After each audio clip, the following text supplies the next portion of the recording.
Welcome back to episode 7 of the Sideline Search podcast, where two dudes like us that never made it inside the white lines talk about sports from the sidelines. I'm your host, Dustin, with my co-host, DJ here. DJ, how you doing today?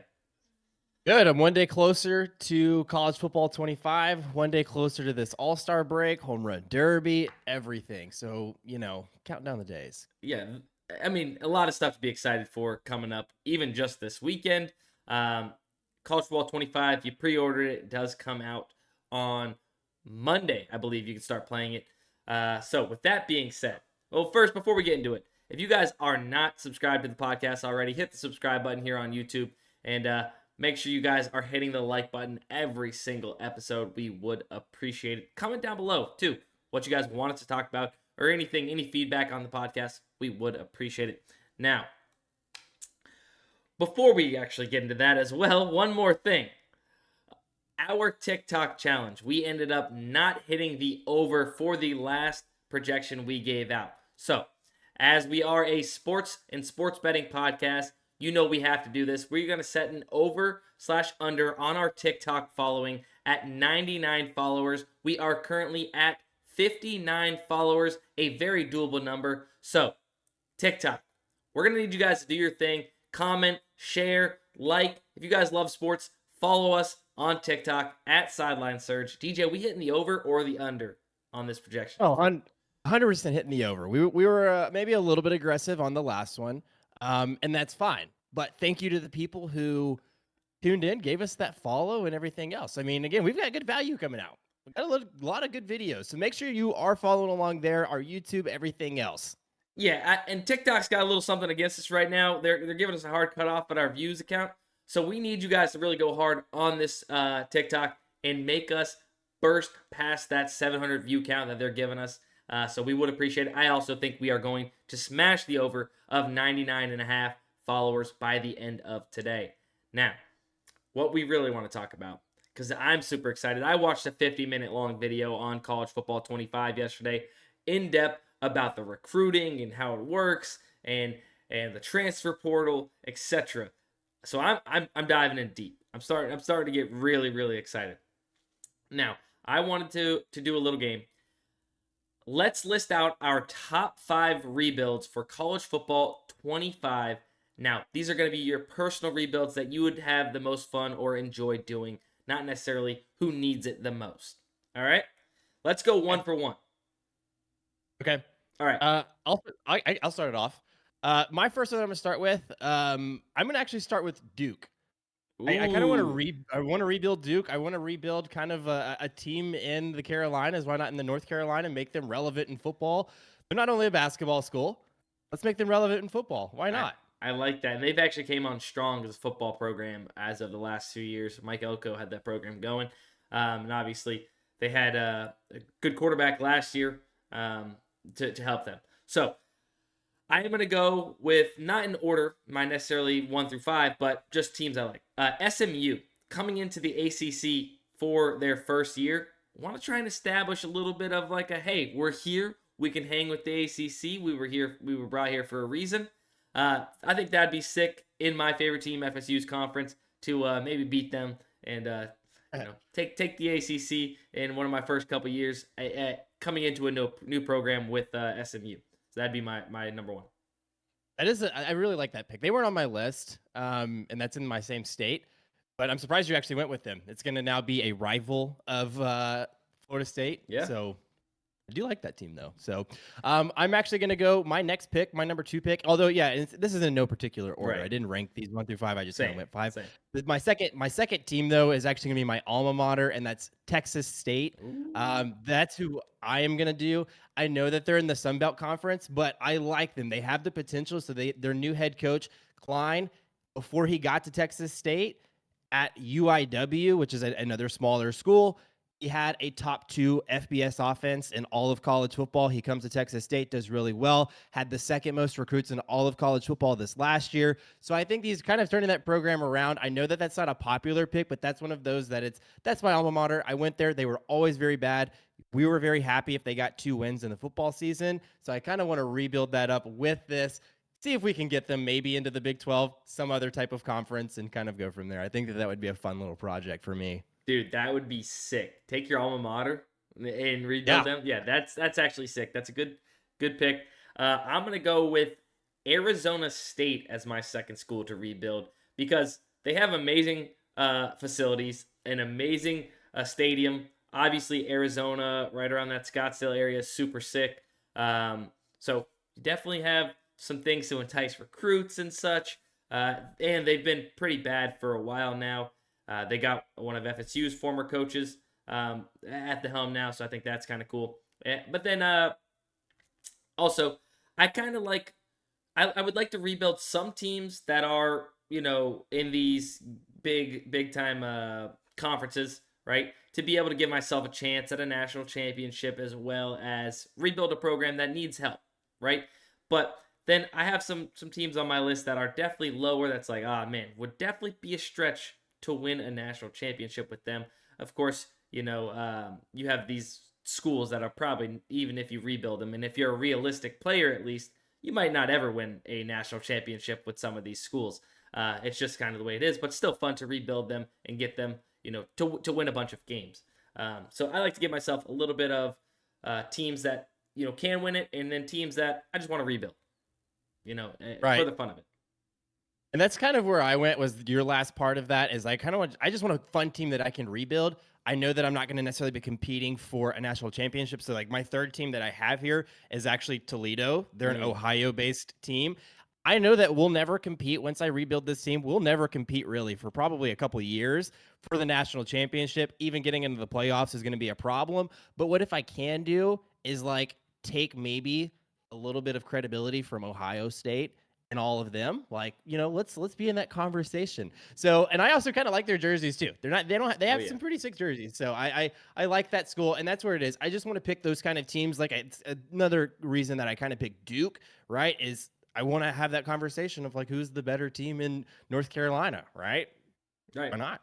Right. Like I said, these are all our personal favorites. So it's whatever you like. And I'm sure I'm maybe missing some schools that I would like to do. But my third one is going to be Hawaii. I think Hawaii, the Rainbow Warriors, would be kind of just a fun, interesting rebuild. You're not even in this, like, you're not in the main part of the United States. You're off the edge a little bit. Maybe people want to have that island vibe when they come and play for you. We'll get some of the Hawaiians. We're going to have a good squad with a lot of heart there. Like Mackenzie Milton, he would have stayed in town in Hawaii if I was there. I would have made sure of it. But yeah, I think that would just be a fun, different one I've seen nobody really talk about wanting to rebuild Hawaii. So I don't know. I thought that'd be interesting. I like that actually. My fourth team is going to be JMU. So I know that they have been on the uptick for quite a while, and I'm just riding that train. Like I know that they're in the Sun Belt, whatever, and they dominated last year, couldn't be bowl eligible, and I don't remember the exact reasons on why they couldn't be bowl eligible, but I know that they had a stellar record. So again, they had a lot of popularity, and I'm just going to ride that train all the way through college football season. Why not? Oh yeah, my brother-in-law went there. So oh, nice. Yeah, so I keep up with them a little bit for his sake, and just chatting it up with him. But yeah, they've been doing solid, so not a bad school. This one is going to be a tough rebuild. This is one of the worst programs in college football, and they have nothing to show for it. It's not like they have good facilities. It's not like they have a good stadium. UMass. Ooh, my buddy, we were talking about teams to rebuild yesterday, and he brought up UMass, and I was like, dude, that sounds terrible, but it also sounds like a challenge and fun at the same time. UMass can't barely win a game in every year. They are getting destroyed by any decent team they played. So I think that'd be fun, especially with like limited resources and such. So shout out to my buddy Nick that kind of put that one in my head because he kind of brought that up to me. I was like, yeah, you know what? That's actually a good one. Yeah, give them probably their first 3-win season in the last decade. Like that would be that'd be a cool little feat to do. Not bad, right? My last team that I have here, and it's someone that I actually am curious how the play out is going to be on their on College Football 25, and that's Navy. They run a triple option offense. nobody, I mean, I feel like I want to see how that offense actually is going to be orchestrated within college football. Like that's something that you miss when you're playing these sporting games like Madden. You don't have that. Everybody's simply a Right. spread. So it's like I want to get that offense. I want to see how it is. No, I mean everybody wants to see this triple offense have a national title just stamped to it. So let's do it. No, Let's do it. I'll do you one better. Take Navy and turn them into a spread offense. All right. I'll tell you what. Everybody that loves Navy would just smack you upside the head or leave you bad comments if they seen you doing And that. Probably that'll be the that next. or by this time they might be calling for it. Like get rid of the triple option. Like well, like let's throw the ball, damn it. Uh, Yeah. but then my last one is a realistic one, but man, like they just cannot seem to really figure it out, and it's Nebraska. Like once again, a program that could have a very good chance to win a national title if you were able to turn around the program. They've had were one of the better teams at developing offensive linemen, and they have these big guys. Now they just are terrible. So I would love to see Nebraska be turned around and back into contention and being talked about of these schools. Now it's just talked about how bad they've been. So that'd be my last one in Nebraska. Oh, that is fun because they have, especially with all the coaching changes and all the hype around, like even Matt Rule, like he's going there, and I understand like he's still in kind of the beginning era of that Nebraska head coach, so it's like he's trying to turn things around, make that into his own program. But man, they have been entirely disappointing up to this point for like the last 4 or 5 years when Absolutely. they've had so much hype. I feel like so that is a good team. I like that. I like Yep. that. So that was all 5 of yours, all 5 of mine. We'll have to see. I don't even know which one I'm going to do first yet. I'll have to definitely do FSU at some point as well, just because I love FSU. We got to get another natty. It's been since 2013 we got a natty. I have to get my confidence up before the season starts. Last year was our chance, and then Jordan Travis got hurt, and then there it went. So that kind of sucked. But yeah, actually, I don't even want to talk about that. Don't even get me started on the playoff thing. God dang it. Let's talk about some important stuff from yesterday's games in the MLB. And then we'll also talk a little bit about Team USA, but we'll get there. Yesterday, Paul Skeens had a no-hitter through 7 innings with 11 Ks. And he was pulled because of pitch count. But I want to talk about this. I caught this. It was a day game yesterday. I caught this in the middle of it. I'm like, dude, he's got a no-hitter through 6 innings. He's got 93 pitches. I'm like, guys, he's going to get a no-hitter one day in his career. I believe that full-heartedly. It's not today. Unfortunately, 93 pitches through 6 innings, probably not going to cut it. However, in college, he probably went 120-plus pitches, maybe multiple times. And so could you let him go? Yeah. And then he proceeds to come out in the 7th inning and have a 6-pitch inning. I'm like, okay, the guy's 99 pitches through 7. You only got 2 more innings. Like, he could possibly do this, but apparently came out of the game. He's dapping people up, and they knew he wasn't going to go another inning. And then the Brewers come out and proceed to get 2 hits right away in the 8th inning as soon as he comes out. It would have been nice to see him finish out the game, but I get it. Yeah, and like I don't understand why. Like I do agree. Like I get like wanting him to stay in and see if he can do it. But again, it's like he's too young. Like he's young. Like why force this issue? Because I think we can all agree that this is going to happen at some time. Why do we need to press the issue when he's 100 pitches deep and we've got 2 innings left of work? Like even if like you're saying he may have went 120 pitches deep at college, like come on now. Like he's now pitching a lot more consistently in the MLB. He's got to be able to pace himself if Pittsburgh really wants to make this push. Like there's no sense in doing it. Like I don't know. I'm glad that they did it. They were pressing his coach about it, and his coach was like, no. He came to the sideline and he was just like he just let out like a huge sigh, and he was like, no, yeah, you're done. Like you're at 100 pitches. Like you're not going back in. And he said Skeens was like, okay, cool. I'm cool with that. Like he didn't have an issue with it at all. So Wow. I don't know. I think it was a good thing. Like yes, obviously we want to see it, and like ended the game with 11 Ks. So like, can we run that up even a little bit more? It ought to have been fun. Yeah, absolutely. And I mean, if I didn't see that ending of it as far as the coach talking about it or anything like that, but if that's how Skeens took it, that's true professionalism right there. Just to be like, I get it, coach. No biggie. But at the same time, I know the competitor in him or anybody in the MLB in that spot in general is like, damn, dude, I want back out there, no matter what the pitch count is. And honestly, like, I don't know if I believe. I don't know much about arm fatigue, right, in the MLB. Like, what is an extra 20 pitches in this outing after 100? What is that going to do? What is the possibilities that could do, right? I don't believe he's going to all of a sudden just pull an injury out of the hat, out of nowhere, in 20 more pitches after, throwing 100. I don't necessarily believe that, but I get it. Like, risk, reward. I don't know. I would have liked to see him personally. I'm selfish. I'm a fan. I'm not a fan of the Pirates. If he gets hurt, it's not really going to hurt my feelings, although I like the guy and I want to see him do good. But, like, I would have liked to see him selfishly stay in there. I don't know, dude. No, It's always tough with those situations.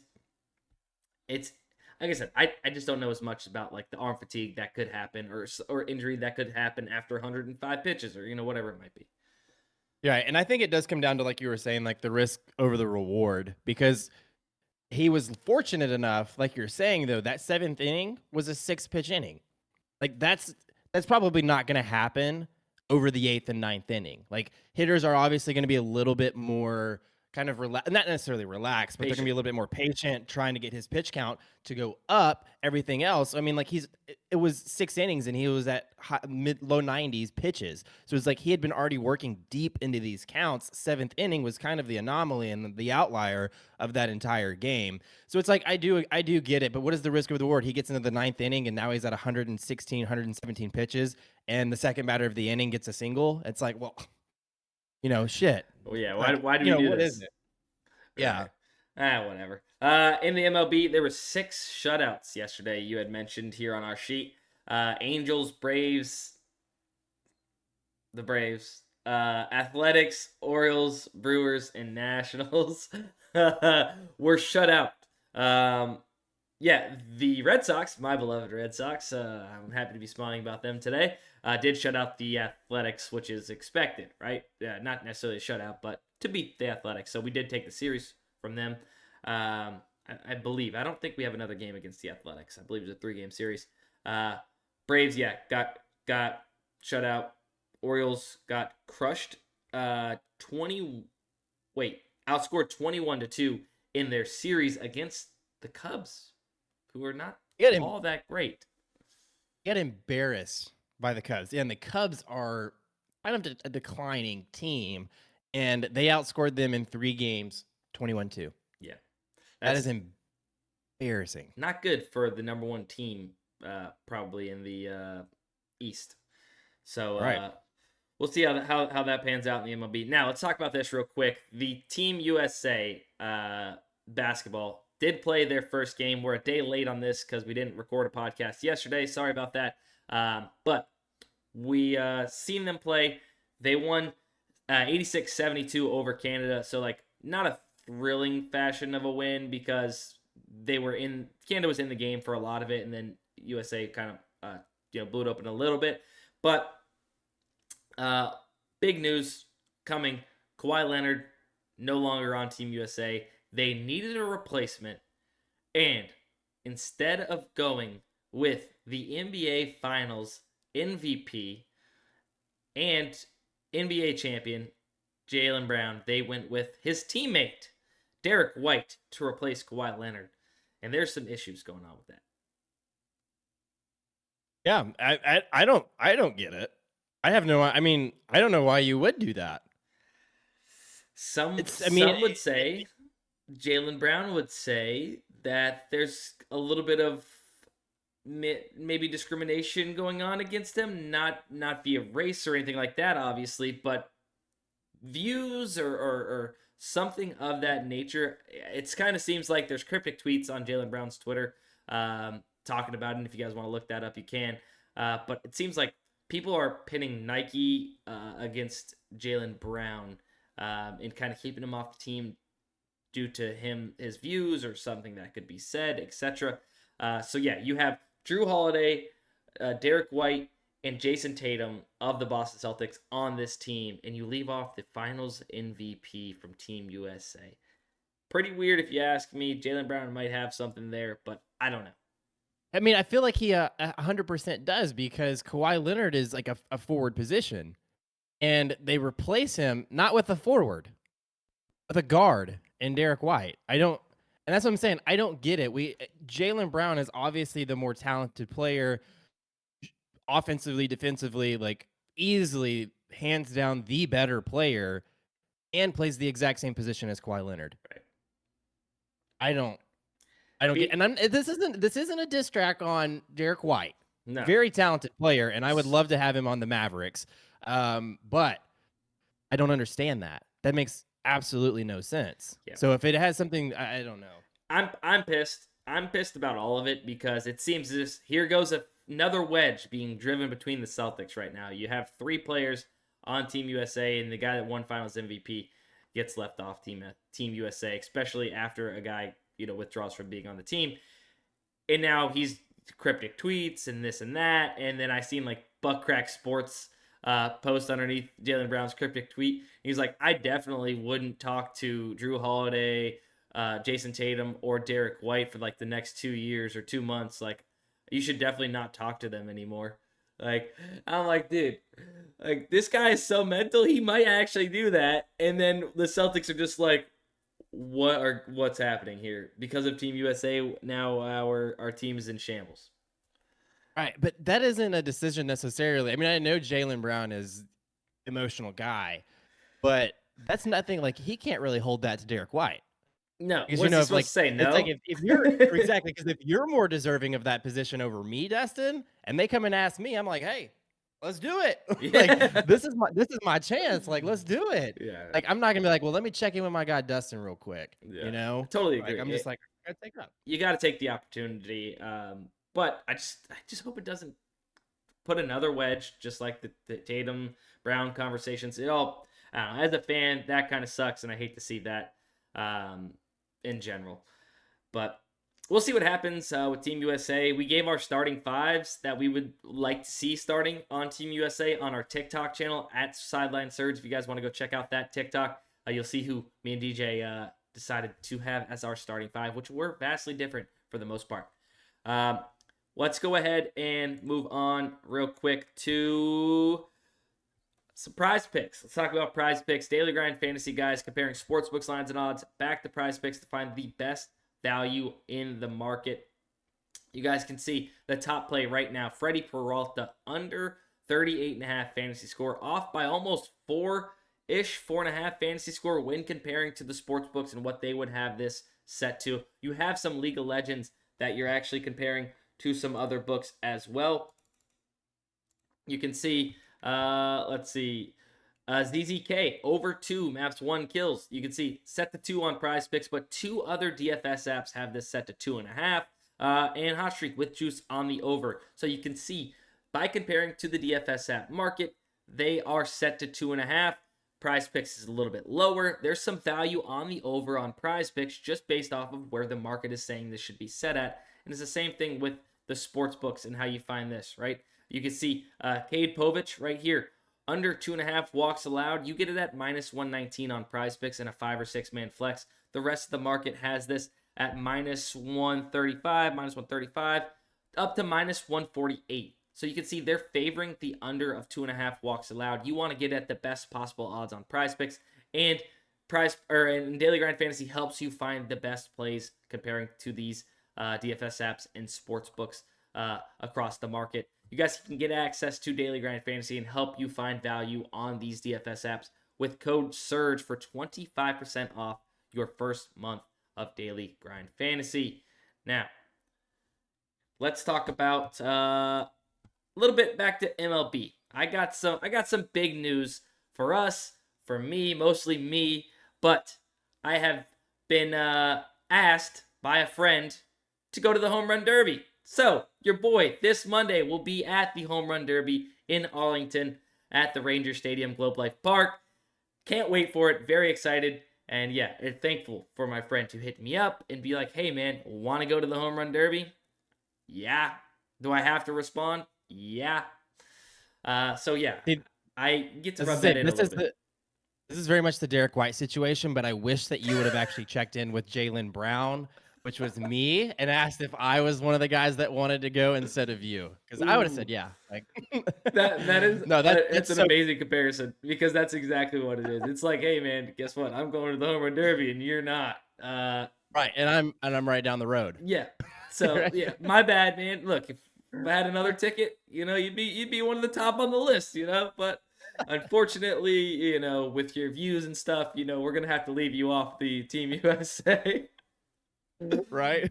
No, no. No, So dude, that's on a gonna real be note, so sick though. Yeah. yeah. I mean, honestly, a bucket list thing for a guy, a kid that grew up playing baseball, watching baseball my entire life.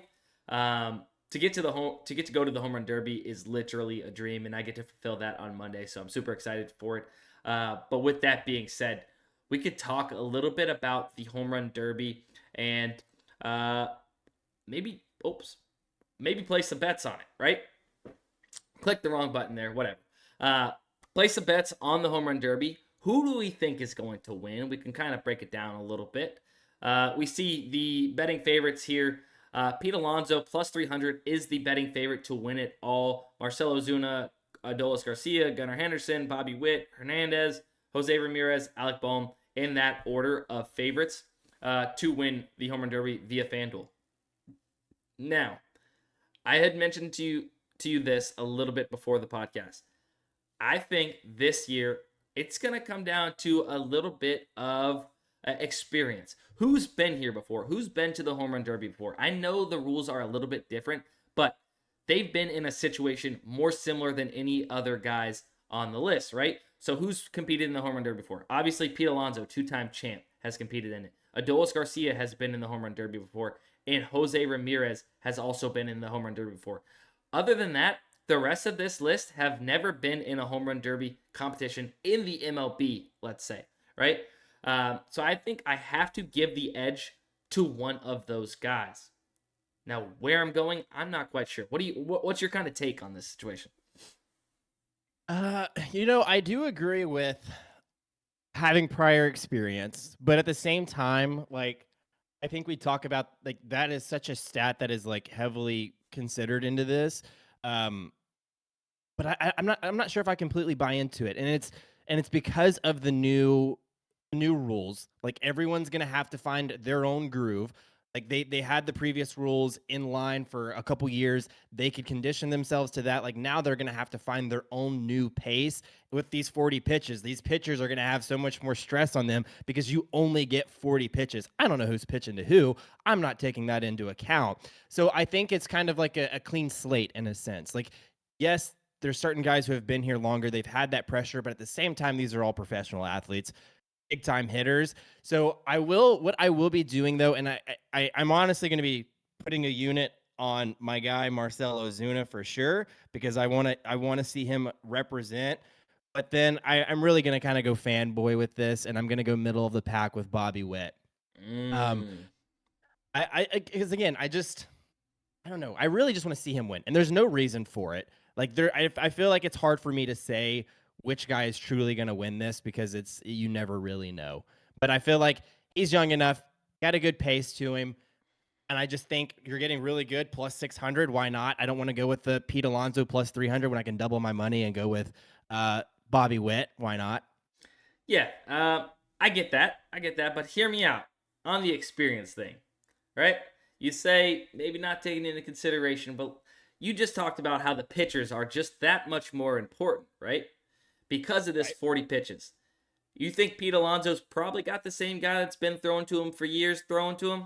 Probably. Knows where he likes it, has been in this spot before, has pitched in the home run derby before. I don't know about Adolis Garcia. I don't know about Jose Ramirez if they got the same people pitching to him. Can't say that for sure, but I'm pretty sure Pete Alonso's going to have the same guy, same pitches, knows where he likes it, has won the home run derby with him twice before pitching to him. So 40 pitches, but could come into play.